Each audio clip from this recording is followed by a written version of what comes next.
Well, howdy friends, Brian Flechsig of Mad River Outfitters in the Midwest Fly Fishing Schools, and welcome back to another one of our Q&A episodes.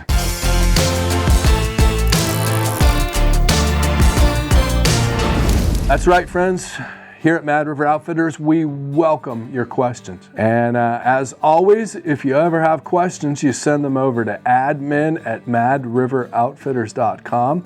That's email for those of you that still do that. If you want your question answered here on our YouTube channel, remember we're going to send you out a Mad River Outfitters hat and fly box on us.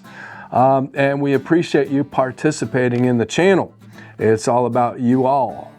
So anyways, let's jump right in. A couple of simple kind of beginner related questions here today, which of course beginning fly anglers are our bread and butter, so we appreciate you guys. But anyways, Eric Hughes from Anderson, South Carolina. Eric writes in, I'm new to fly fishing and was looking to get my first fly rod. Well, Eric, we can help. I'm fishing mostly for bluegill, smallmouth, and simple warm water stuff. Well, that's not so simple. One thing I noticed is that some fly rods look different on the back end. Some have a fighting butt and some don't. Why is this and what's the difference? I don't need anything heavy duty, but I just want to make a worthwhile investment. Well, Eric, good question. And for those that don't know, this is a rod that does not have a fighting butt. Okay, the reel seat just is, and there's no cork or other material extension behind or below the reel seat. Okay, here's an example of a rod that has a fighting butt. So you've got the reel seat just like the previous rod, but then you've got what's called this fighting butt on there. And you know what, it's not really overly complicated and you don't have a lot of choices. Pretty much industry standard is that 5-weight rods and under, okay, so your lighter stuff are typically not going to have a fighting butt. Most companies offer 6 weights without a fighting butt or with a fighting butt, and then by the time you get to a 7, 8, 9, 10, 11, 12, they're all going to have fighting butts. Fighting butts are helpful in a lot of different ways, but mostly what I use a fighting butt for is I'm not the strongest guy going, and I also fish with a lot of big flies, and I fish with a lot of sinking lines and sink tip lines. And having that fighting butt allows me to brace this rod up against my arm, giving me a little bit more leverage and taking some of the heat, so to say. It's taking some of the workload off my arm by bracing that, and it makes my cast somewhat easier and is not so hard on my arm over the course of a given day. The other thing a fighting butt does is exactly what it says. When you're fighting a fish, it allows you to kind of dig this into your belly, okay? A lot of times when we're fighting, especially a big fish in saltwater or say on our peacock bass trips, well, a lot of times what we do is we'll rotate. You'll rotate and then reel back down to the fish. Rotate your body to pick up some line and to pull the fish closer, and then reel as you come back straight on the fish. And having this fighting butt allows you to kind of dig that into your belly and give you a little bit more leverage, okay? Have a slight mechanical advantage over the fish. Now some rods, one of my favorite rods, this is a rod that I use a lot. I use this for pike fishing. I use this muskie fishing, and it's also my favorite peacock bass rod. But this is a rod designed by our good friend Blaine Chocolate called the BC Big Fly from TFO. And again, it doesn't necessarily relate to what you're talking about, Eric, but this has an even further extended butt on it. And then it has an elongated grip, which allows you several different positions, okay?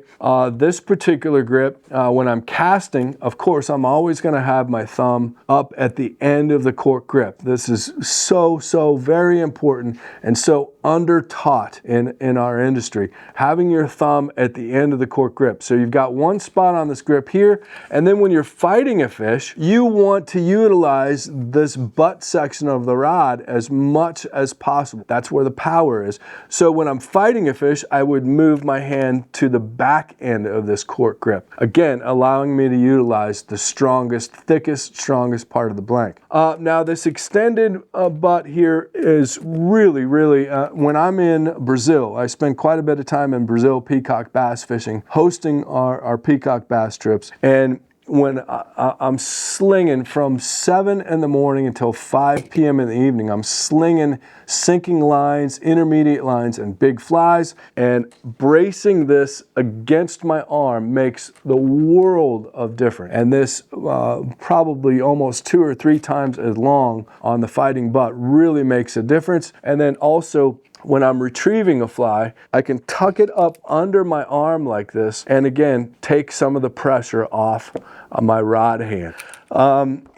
You know, Blaine designed this so that you could do this number, and you could do what's traditionally called a figure 8, okay? So you can use your right hand as the pivot point and then draw your figure 8 in the water. For those of you that musky fish or even pike fish, this will make sense to you. Blaine has also shown us in videos where he doesn't do the figure 8 anymore. He does what's called stirring the pot. And you can easily keep your right hand as the pivot point and utilize this fighting butt, extended fighting butt, to facilitate the figure 8 or the stirring of the pot. So a little bit of extra intel there on, you might see this in a fly shop or on our website or something and wonder what this type of grip is for. It really doesn't have anything to do with your worthwhile investment. If you're, you know, I think around here, most of the 6-weight rods that we stock, we buy them with the fighting butt, and that's what we recommend. So if you're 6, 7, 8, you're gonna have a fighting butt on it. You don't have a lot of choices. And for what you're doing, simple warm water, you're probably gonna want a 6-weight or a 7-weight. And again, it's gonna have a fighting butt. So, and you'll be glad you did, especially, like I said, if you're casting all day long and fighting with some big fish, you'll be glad you had the fighting butt. So anyways, Eric, I hope that helps you out a little bit. And as always, if you have any further questions or if we can help you with that new first rod, that's one of our specialties, pick up the phone and give us a call. We'll be happy to help. Well, hey friends, sorry to interrupt, but just a friendly reminder, subscribe to our YouTube channel. You know, we work really hard to put these videos together, and we don't have any sponsors other than Mad River Outfitters, so it's literally the least you can do. Just hit that button down below. It's free, and it really helps us out. Now back to the video. So next up is Ryan Williams from Clarksville, Virginia, and Ryan writes in, "Hi Brian, my family are big fans of the show, and we just found you not long ago." Well, great. Glad to have you aboard. Maybe you've spoken on this before, but why all the different lengths of fishing rods? Does it really make a big difference to have a few feet more or less? Looking to pick up a rod from your shop soon. If it helps, I mostly fish ponds and lakes here in Virginia. Thanks for all that you do. Well, again, thanks, Ryan. And good question. Yes, there are quite a few different lengths of fly rods, but kind of as the benchmark, I would say that, you know, we always promote the fact that 8.5 or 9-foot rods are fairly industry standard, with 9-foot being the benchmark. I would say that probably 80% of all fly rods that we sell are 9-foot, and they are 9-foot for good reason. Shorter rods. A shorter rod, and as a beginner, you really want your first rod, for sure, to be an 8.5 or a 9-foot rod. So let's say that you're fishing a high mountain stream that's overgrown with rhododendrons, and in that scenario, maybe having a shorter rod, say a 6.5, 7.5 foot rod, it's literally physically going to be easier to cast in that space. So having the shorter rod in that scenario may be of benefit to you, but again, it's going to be a specialty case scenario. Let's keep in mind that the longer the lever, the easier the job, and the longer the rod, the higher line speed it generates. So a shorter rod is not going to generate as much line speed, and it's going to be much more challenging for you to cast as a beginner. I enjoy fishing some short rods too. I'll take my 7.5 foot 4-weight fiberglass rod and I love to go out and catch bluegill. I love to fish smaller streams with that short rod, but in general, an 8.5 or a 9-foot rod is where I'm going to be, and I would rarely, if ever, use anything shorter than 9 foot fishing saltwater. In fact, now we're starting to fish 9-foot 3-inch rods for saltwater, thanks to our great friend Flip Pallet. More to come on that. Longer rods. There are such thing as 11-foot and even longer rods when you get into the spey and two-handed. I don't think that's anything that you're looking to get into, but a longer rod is going to give you more reach for what we might call uprod fishing or for high stick fishing. And this is very, very common when you're nymph fishing or even Euro nymph fishing. The trick is to keep as much fly line and even butt section of your leader off the water to better control your drift with that nymph or series of nymphs. And so therefore your 10-foot, even 11-foot rods are very helpful in high stick or uprod fishing. Again, it's going to be a specialty tool. Anything, I would say anything longer than say 9 foot, 9 foot 3 inches, anything longer is going to be a specialty rod, and you're going to have to give us a good reason why you want that longer rod. Of course, again, when it comes to two-handed rods, most of those are going to be 12 foot, 14 foot, maybe even up to 15 foot. That's a whole different ball game, and I am